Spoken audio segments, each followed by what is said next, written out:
बोलो सफला एकादशी माता की जय, विष्णु भगवान की जय, गोविंद भगवान की जय। हाथ में पुष्प और सफ़ेद तिल लेकर कहानी सुनाया, जो भी तिल हैं।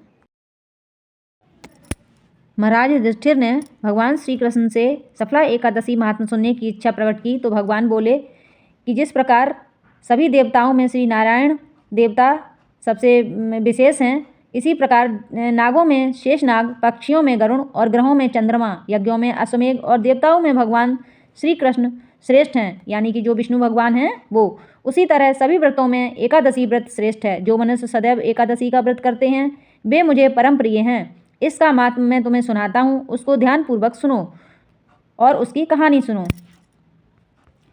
चंपावती नगरी में एक महिष्मान नाम का राजा राज्य करता था। उसके 4 पुत्र थे। उन सब में लुम्पक नाम वाला बड़ा राजपुत्र महापापी था। वह पापी सदा पर स्त्री और वेश्यागमन तथा दूसरे बुरे कर्मों में अपने पिता का धन नष्ट किया करता था। सदैव ही देवता, ब्राह्मण, वैष्णवों की निंदा किया करता था। जब राजा को अपने बड़े पुत्र के ऐसे कुकर्मों का पता चला तो उन्होंने उसे अपने राज्य से निकाल दिया।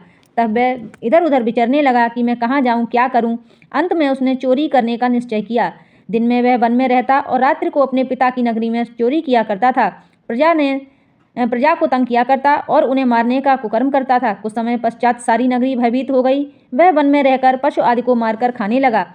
राजा ने कर्मचारियों से उसे पकड़वाया और उसको जंगल में छुड़वा दिया। वन में एक अति प्राचीन विशाल पीपल का वृक्ष था। लोग उसकी भगवान के समान पूजा करते थे। उसी वृक्ष के नीचे वह महापापी लुम्पक रहा करता था। इस वन को लोग देवताओं की क्रीड़ा स्थली मानते थे। कुछ समय पश्चात पौष कृष्ण पक्ष की दशमी के दिन वह वस्त्रहीन होने के कारण शीत के चलते सारी रात सो नहीं सका। उसके हाथ पैर अकड़ गए। सूर्योदय होते होते वह मूर्छित हो गया। दूसरे दिन एकादशी को मध्याह्न के समय सूर्य की गर्मी पाकर उसकी मूर्छा दूर हुई।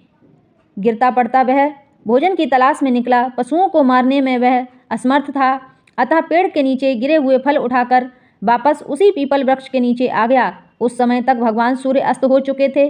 वृक्ष के नीचे फल रखकर कहने लगा, हे भगवान, अब आपके ही अर्पण हैं, आपके ही किए हुए ये अर्पण हैं फल, आप ही तृप्त हो जाइए। उस रात्रि को दुख के कारण रात्रि को भी नींद नहीं आई।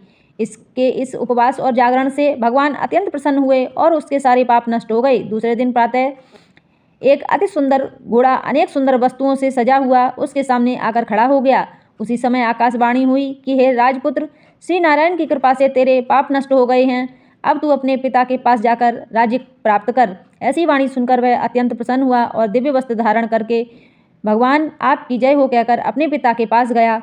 उसके पिता ने प्रसन्न होकर उसे समस्त राज्य का भार सौंप दिया और स्वयं वन के रास्ते चल दिए। अब लुम्पक शास्त्रानुसार राज्य करने लगा। उसके स्त्री, पुत्र आदि सारा कुटुंब भगवान नारायण के परम भक्त हो गए और वह एकादशी का व्रत भी करने लगे। वृद्ध होने पर वह भी अपने पुत्रों को राज्य का भार सौंपकर वन में तपस्या करने चला गया और अंत समय में वैकुंठ को प्राप्त हुआ। जो मनुष्य इस पवित्र सफला एकादशी का या एकादशी का व्रत करता है उसे अंत में मुक्ति मिलती है। जो नहीं करते वे बिना सींगों के रहित पशुओं के समान हैं और बिना मूँछों के मनुष्यों के समान। इस सफला एकादशी के महात्म्य को पढ़ने से अथवा श्रवण करने से और हुंकार भरने से अश्वमेध यज्ञों का फल मिलता है।